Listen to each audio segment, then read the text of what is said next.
నిన్న మా అమ్మని విజయవాడ గుడికి తీసుకెళ్తే ఒక గమ్మత్తైన విషయం జరిగింది. కనకదుర్గమ్మ గుడికి అయితే వెళ్ళొస్తుంటే దర్శనానికి అయితే వెళ్ళొచ్చాము. నేను లడ్డులు తీసుకొద్దామని కౌంటర్ దగ్గరికి వెళ్ళి వచ్చేటప్పటికి మా అమ్మ దగ్గరికి ఒక కవర్తో వచ్చాడంట. ఆ కవర్లో షర్ట్లు ఉన్నాయి. 8 షర్ట్లు వచ్చేసరికి 400 చెప్పాడు. రేట్ తక్కువగా ఉండయి అని మా అమ్మ పింఛన్ డబ్బులు వస్తే మెడిసిన్ కోసం నాకు పెట్టుకున్న డబ్బులు వెళ్ళి వచ్చేటప్పటికి షర్ట్లు కొనుక్కొని చేతులు కొట్టుకొని ఉంది. మా ఓడి వేసుకున్నాడు చూడండి ఈ షర్ట్లే. ఏదిరా ఒకసారి షర్ట్లు చూపి కొడితే అది చూడండి, చేయి చూపి చూసారు ఆ చేతులకి పసుపు రంగు అవుతుంది. ఎంత పసుపు రంగు అయినా తక్కువ క్వాలిటీ షర్ట్ అయినా అమ్మ తెచ్చింది కదా, తప్పదు. ఒకసారి 2 సార్లు వేసుకోవాలి ఆ ప్రేమ కోసమైనా సరే.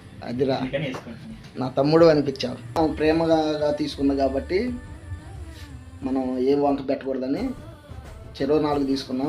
1-2 సార్లు వేసుకున్నా ప్రేమకు సాలు.